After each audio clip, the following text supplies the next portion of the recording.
سلطان محمد خان، آغا حسن، احمد قدک پاشا اور محمود پاشا جیسے سالاروں کے ہمراہ ایک مضبوط اور ناقابل تسخیر فوج تیار کرنے میں مصروف تھا۔ اس نے اپنے ہر صوبے میں نئی فوجی بھرتی کے لیے پیغام بھیجے۔ ہر صوبے کا حکمران بیلر بیگ کہلاتا تھا۔ بیگ اور پاشا ایک ہی طرز کے القابات تھے۔ ایسے فوجی سردار جن کے نیزے کے سرے کے ساتھ گھوڑے کی دم جیسا ایک پھندا لگا ہوتا تھا، وہ بیگ یا پاشا کہلاتے تھے۔ یہ عثمانیوں کا فوجی نشان تھا۔ پاشا ترکی زبان میں فوجی سرداروں کو کہتے ہیں۔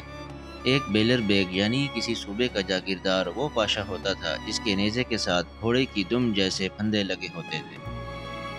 یہ لوگ ان جاگیروں کے سردار تھے جن کو فوجی خدمات کے صلے میں زمینیں دی گئی تھیں، اور ان کے فرائض میں شامل تھا کہ جنگ کے موقع پر مسلح ہو کر لشکر میں شامل ہوں۔ ان جاگیروں کے لوگ ایسے موقعوں پر اپنے اپنے سرداروں کے علم کے نیچے جمع ہو جاتے تھے۔ علم کو ترکی زبان میں سنجق کہتے ہیں، اور چونکہ سنجق ہر علاقے کا الگ ہوتا ہے، اس لیے دھیرے دھیرے لوگ صوبوں اور علاقوں کو سنجق کہنے لگے۔ ہر سنجق یعنی فوجی پرچم تلے بیگ یعنی بیلر بیگ کے بہت سے ماتحت ہوا کرتے، اور ہر بیگ کا دستہ 400 سواروں پر مشتمل ہوتا۔ سلطان نے اس عظیم حملے کے لیے اپنے یورپی اور ایشیائی مقبوضات سے باضابطہ طور پر 1,00,000 کی فوج تیار کرنا شروع کر دی۔ رضاکار اس کے علاوہ تھے جو ہر جنگ کے موقع پر بطور خود اپنی خدمات پیش کرتے اور جن کا معاوضہ صرف مال غنیمت تھا۔ ان دونوں علاقوں کی افواج سے زیادہ شان و شوکت اور عظمت و شہرت ینیچری کی تھی، جس کا سپہ سالار آغا حسن تھا۔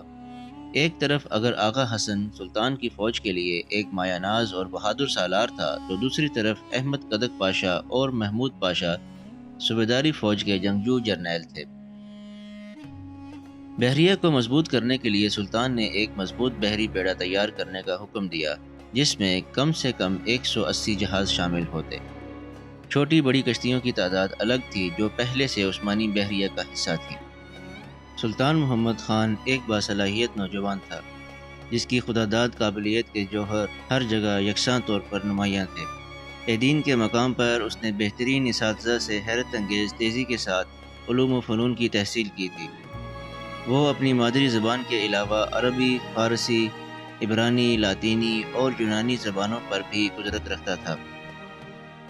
سلطان کی نظر نہ صرف دنیا کی تاریخ پر تھی، بلکہ وہ کرۂ ارض کے جغرافیے سے بھی بھرپور واقفیت رکھتا تھا۔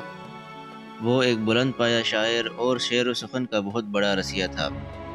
سلطان کو اپنے وقت کے جید عالم اور فقیہ ملا عبد الرحمن جامی کے ساتھ براہ راست نسبت تھی، اور وہ ہندوستان کے خواجہ جہاں کی عقیدت میں بھی پیش رہتا تھا۔ سلطان کی صوبیداری افواج کا سالار محمود پاشا بھی سپاہی ہونے کے ساتھ ساتھ شاعر بھی تھا۔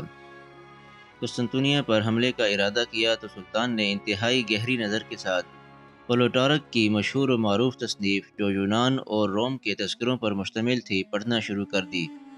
اس نے سکندر اعظم، قسطنطین اول اور تھیوڈوسس کے حالات زندگی کا مطالعہ کر کے قسطنطنیہ کے طویل ماضی کو ازبر کر لیا۔ ان دنوں اس خطے کی صورتحال یہ تھی کہ ایشیائی کوچک میں امیر کرمانیہ راضی برضا خاموش تھا۔ البانیہ میں سلطان محمد خان کے ساتھ پل کر جوان ہونے والا سکندر بیگ مرتد ہو کر قابض تھا، لیکن سلطان ابھی تک ضدی سکندر بیگ کو نہ چھیڑنا چاہتا تھا۔ ولیشیا کا سربراہ ولاد ایک ظالم اور کینہ پرور شخص تھا، جو قیدیوں کے جسم میں میخیں ٹھوک کر ہلاک کر دیا کرتا تھا، لیکن اس میں اتنی ہمت نہ تھی کہ وہ سلطان کے مقابلے پر آتا۔ ہمت تھی تو صرف شاہ ہنگری ہونیاڈے کے بازوؤں میں تھی، لیکن سلطان نے اس کے ساتھ 3 سال کی صلح کا معاہدہ کر لیا تھا۔ ہونیاڈے سلطان کے باپ مراد خان کے ہاتھوں ایک معاہدہ شکنی کا مزہ چکھ چکا تھا، چنانچہ دوسری بار معاہدہ توڑنے کا تو وہ تصور بھی نہیں کر سکتا تھا۔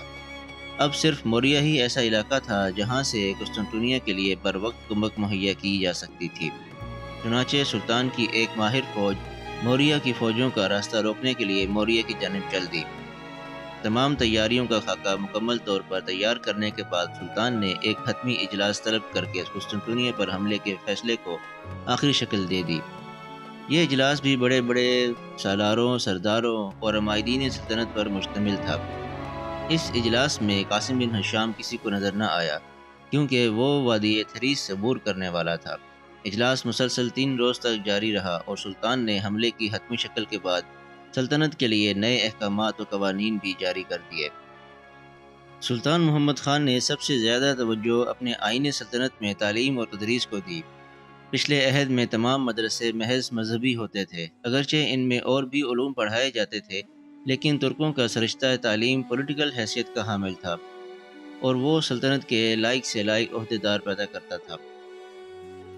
سلطان کا اجلاس 3 روز تک جاری رہا۔ تیسرے روز سلطان نے اختتامی تقریر کرتے ہوئے کہا: معزز اراکین سلطنت، الحمدللہ اللہ کے فضل و کرم سے ہم نے سلطنت کے نظام کو علماء ملت اور عمائدین سلطنت کے مشورے سے پہلے کی نسبت بہت بہتر بنا دیا ہے۔ اب ہم پورے اطمینان کے ساتھ اس فاتح لشکر کا حصہ بن سکتے ہیں جس میں شامل مسلمان مجاہدوں کو رسول کریم صلی اللہ علیہ وآلہ وسلم نے اسی دنیا میں مغفرت کی خبر سنائی ہے۔ سلطنت عثمانیہ کے جانباز سپہ سالاروں، جب سے رومی بادشاہ قسطنطین نے 3 صدی عیسوی میں عیسائی مذہب قبول کر کے اس شہر کو اپنا پایہ تخت بنایا تھا، اسی روز سے اس کا نام قسطنطنیہ ہو گیا تھا۔ یہ شہر عرصہ دراز تک بازنطینی سلطنت اور عیسائی مذہب دونوں کا اہم ترین مرکز رہا ہے۔ حضرت انس رضی اللہ تعالیٰ عنہ کی خالہ ام حرام بنت ملخان رضی اللہ تعالیٰ عنہ رسول کریم صلی اللہ علیہ وآلہ وسلم کی رضائی رشتہ دار تھیں۔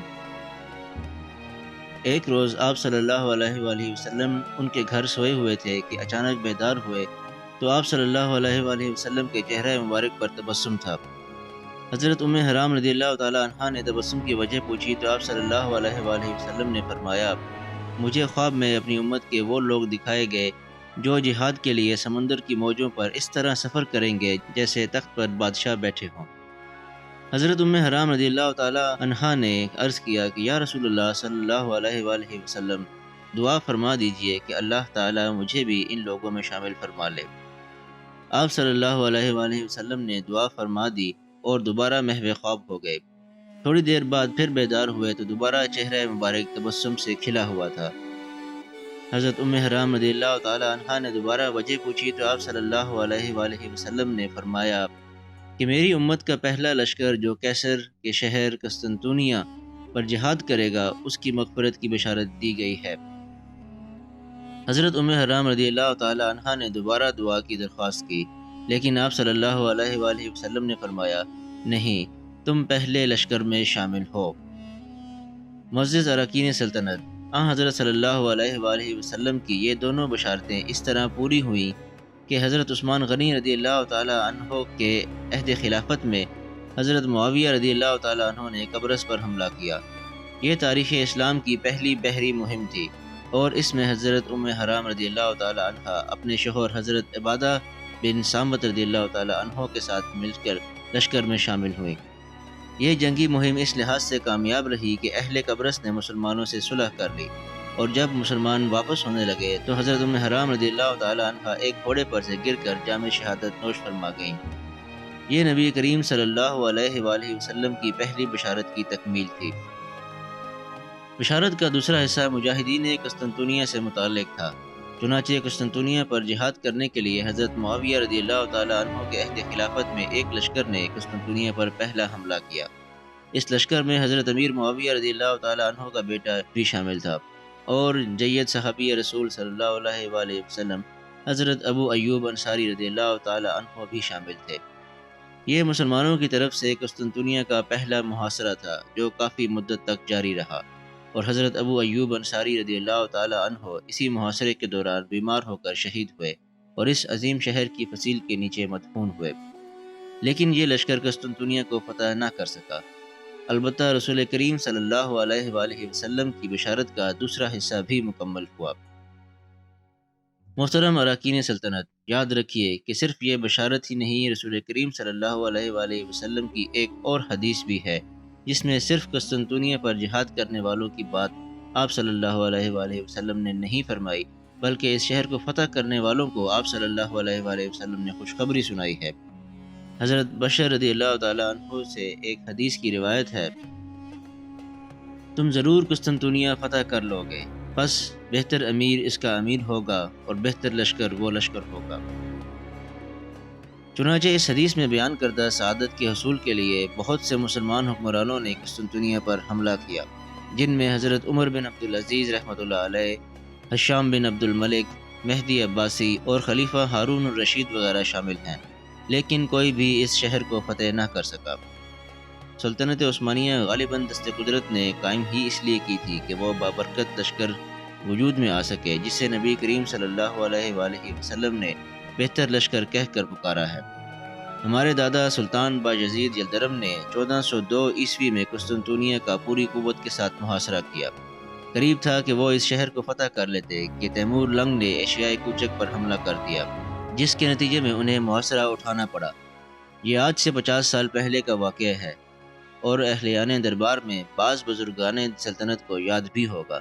اس کے بعد ہمارے آباء میں سے ہمارے والد محترم تک سب نے اس شہر کا محاصرہ کیا، لیکن سب ناکام رہے۔